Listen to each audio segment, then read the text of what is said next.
Good morning students. प्यारे बच्चों, आज हम हमारा नया चैप्टर प्रायिकता शुरू कर रहे हैं। इसके बारे में थोड़ी सी जानकारी मैंने आपको पहले से ही दे दी थी। आज हम इसे विस्तारित रूप में पढ़ने जा रहे हैं। ध्यान से पढ़िएगा क्योंकि आसान सा चैप्टर है। अगर आप ध्यान से पढ़ेंगे तो बहुत आसानी से ये चैप्टर आपका कंप्लीट हो जाएगा। ठीक है, तो सबसे पहले जान लेते हैं कि प्रायिकता होता क्या है। प्यारे बच्चों, यदि आज संडे है तो संडे से जो नेक्स्ट डे होगा, अगर आप में से किसी से भी पूछा जाए कि संडे से अगला दिन क्या होगा, तो आप सभी का जवाब होगा मंडे। ठीक है, क्योंकि हमें पता है कि संडे के बाद मंडे ही आना है, ये निश्चित है। अगर मान लिया क्रिकेट का मैच हो रहा है, दो टीमें खेल रही हैं, और यदि मैं आपसे पूछूं कि कौन सी टीम जीतेगी, तो ये बताना संभव नहीं है कि कौन सी टीम विजयी होगी। ठीक है, तो ऐसी ही इन प्रायिकता में हम इसी प्रकार की घटनाओं का, इसी प्रकार के प्रयोगों का अध्ययन करेंगे जिन प्रयोगों के बारे में हम नहीं बता सकते कि ये निश्चित हैं। जैसे मैंने आपको पहले भी बताया गया था, है ना। तो इसमें जो पहला प्रयोग आता है उसे हम बोलते हैं रैंडम एक्सपेरिमेंट, अर्थात यादृच्छिक परीक्षण। ठीक है, इसके बारे में मैंने आपको बता दिया था। जैसे एक सिक्का ले लिया, अब सिक्के को उछालना है। अब सिक्के को उछालने पर हम ये निश्चित रूप से नहीं बता सकते कि सिक्के पर हेड आएगा या टेल आएगा। आएगा तो हेड या टेल, लेकिन हम ये निश्चित रूप से नहीं बता सकते हैं कि ये हेड आएगा या टेल आएगा। क्रिकेट के मैच में जब सिक्का उछाला जाता है तो कप्तान को नहीं पता होता है कि वो टॉस जीतेगा या टॉस हारेगा, निश्चित नहीं होता है। ठीक है, तो ऐसे प्रयोगों को हम रैंडम एक्सपेरिमेंट या यादृच्छिक परीक्षण, जो एकदम से जिसका परिणाम आता है, उसे हम यादृच्छिक परीक्षण बोलते हैं।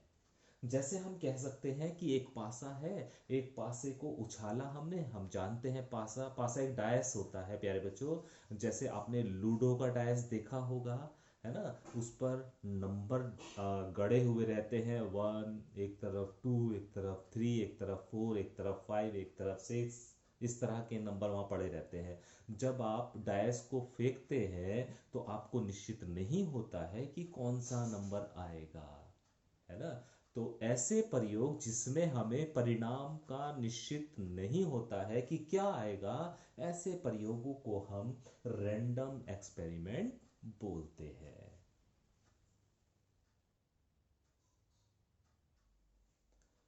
अब हम सीखते हैं प्यारे बच्चों सैंपल स्पेस बनाना। ये बहुत ही इंपॉर्टेंट बात है, किस तरह से सैंपल स्पेस बनाए जाते हैं, जिसे हम हिंदी में प्रतिदर्श समष्टि बोलते हैं। ये बहुत ही इंपॉर्टेंट बात है और पहली एक्सरसाइज में आपको यही काम करना होगा।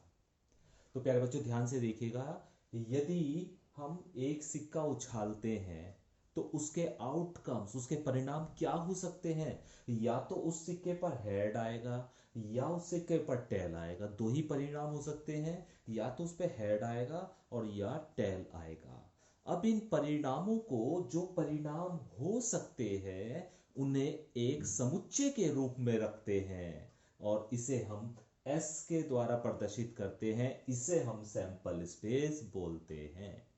जो भी परिणाम आता है, किसी घटना के जो भी परिणाम होते हैं, उन परिणामों को हम समुच्चय के रूप में रख देते हैं, तो उसे हम प्रतिदर्श समष्टि बोलते हैं। जैसे हमारे परिणाम, एक सिक्का उछालने पर या तो हेड आएगा या टेल आएगा, दो ही परिणाम आएंगे। इन दोनों परिणामों को हम एक समुच्चय के रूप में रख देते हैं और इसे एस के द्वारा प्रदर्शित कर देते हैं। S means sample space. तो प्रतिदर्श समष्टि इस तरह से बनाई जाती है। ठीक है, इसी प्रकार प्यारे बच्चों, यदि आपने एक पासा फेंका तो क्या संभावना है? या तो उस पासे पर एक आएगा, या दो आएगा, या तीन आएगा, या चार आएगा, या पांच आएगा, या छह आएगा। ये संभावनाएं हैं, कुछ भी आ सकता है। अब इन सभी संभावनाओं को, सभी परिणामों को एक समुच्चय के रूप में हमने रख दिया, तो इस समुच्चय को हम सैंपल स्पेस या प्रतिदर्श समष्टि कहते हैं, जिसे एस के द्वारा प्रदर्शित किया जाता है। तो प्यारे बच्चों, मुझे उम्मीद है कि यदि आपने बात ध्यान से सुनी है तो आपको सैंपल स्पेस का मतलब समझ में आ गया होगा। ठीक है, अब किस प्रकार से सैंपल स्पेस बनाएंगे? भाई, जब एक सिक्का है तो सैंपल स्पेस बनाना आसान सा है। एक पासा है तो सैंपल स्पेस बनाना आसान सा है। अब सिक्का, एक ही सिक्के को दो बार भी उछाला जा सकता है, एक सिक्के को तीन बार उछाला जा सकता है, एक सिक्के को चार बार भी उछाला जा सकता है, या दो सिक्के एक साथ उछाले जा सकते हैं, या तीन सिक्के एक साथ उछाले जा सकते हैं, या चार सिक्के एक साथ उछाले जा सकते हैं। इस तरह की घटनाएं भी हो सकती हैं, है ना। इसी तरह एक पासा या दो पासों को एक साथ फेंका जा सकता है ना, या तीन पासों को एक साथ फेंका जा सकता है। तो इस तरह की घटनाएं होना संभव है। ठीक है, उनके सैंपल स्पेस कैसे बनाए जाते हैं उसके बारे में मैं आपको जानकारी दे रहा हूं।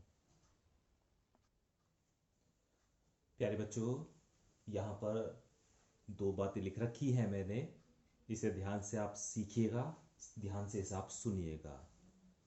यदि दो सिक्के एक साथ उछाले जाते हैं, ऐसा भी तो हो सकता है कि हम दो सिक्के एक साथ उछाल दें, या एक ही सिक्के को दो बार उछाल दें।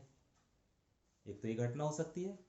दूसरी घटना क्या हो सकती है कि यदि तीन सिक्के एक साथ उछाल दें, या एक सिक्के को तीन बार उछाल दें। और क्या घटनाएं हो सकती हैं? चार सिक्के भी हो सकते हैं, चारों को एक साथ उछाल दें, या एक सिक्के को चार बार उछाल दें।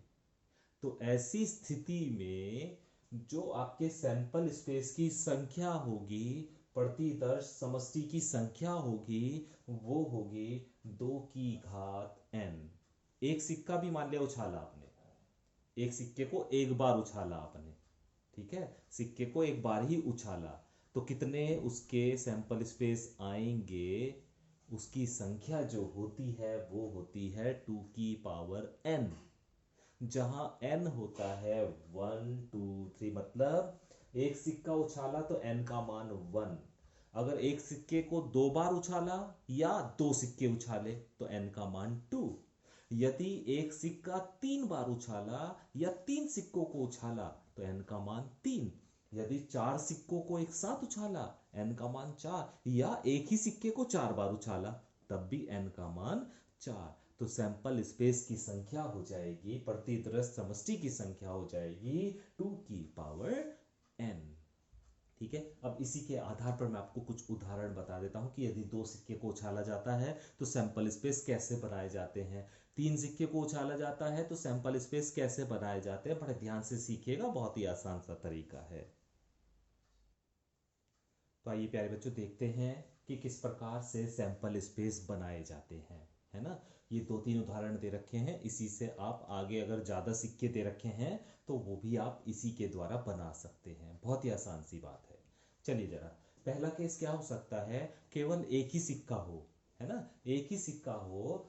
जब एक ही सिक्का उछाला जाता है तो प्रतिदर्श समष्टि की संख्या, मैंने आपकी बात बताया था आपको, 2 की घात n होता है। n का मतलब एक बार सिक्का उछाला है तो n का मतलब 1 हो जाता है। तो प्रतिदर्श समष्टि की संख्या हो गई 2 की पावर 1 अर्थात 2।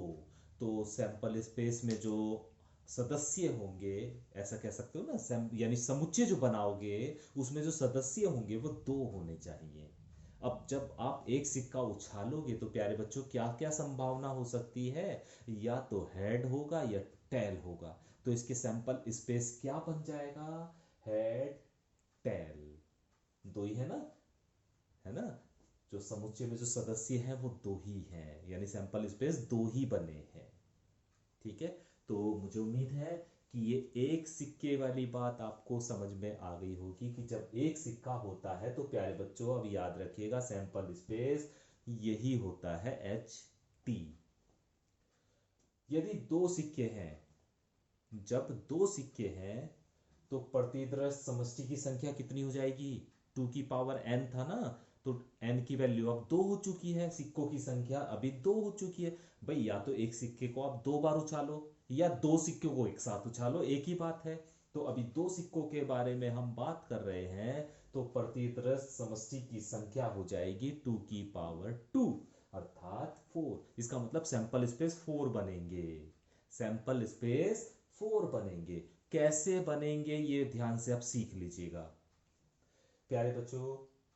4 है, 4 का आधा कीजिए, 2 हो जाएगा। तो आप एक काम कीजिए, 2h लिखिए और नीचे 2t लिखिए।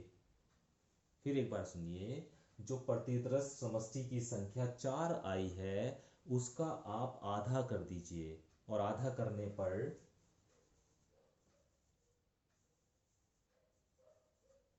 आधा कितना हो गया इसका? 2 हो गया ना, तो 2 तो h लिख दीजिए और 2t लिख दीजिए।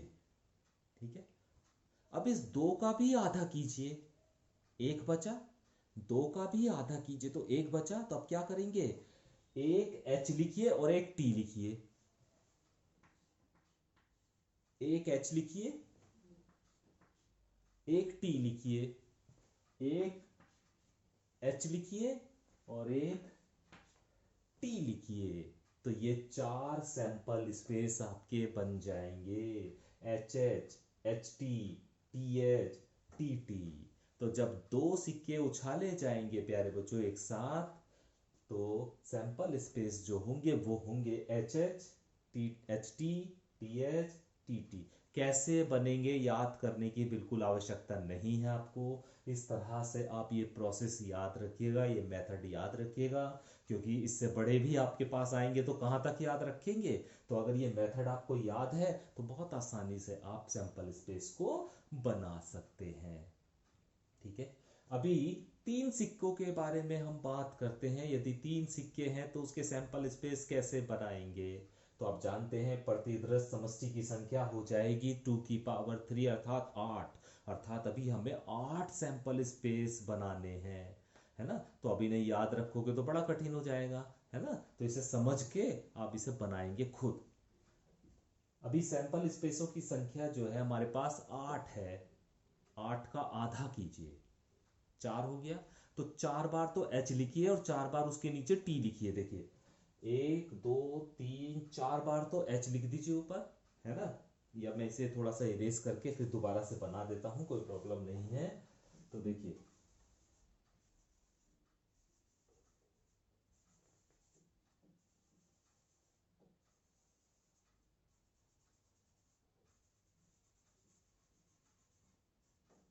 ये देखिए प्यारे बच्चों, 4 तो मैंने h लिख दिए और 4 t लिख दिए।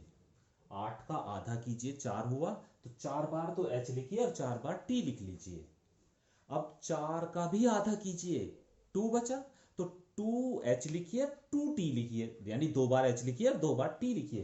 तो लिखते हैं h h, 2 बार h लिख दिया, अब 2 बार t लिखिए, t t। इसी तरह नीचे भी 2 बार h और 2 बार t, h h, t t। Clear.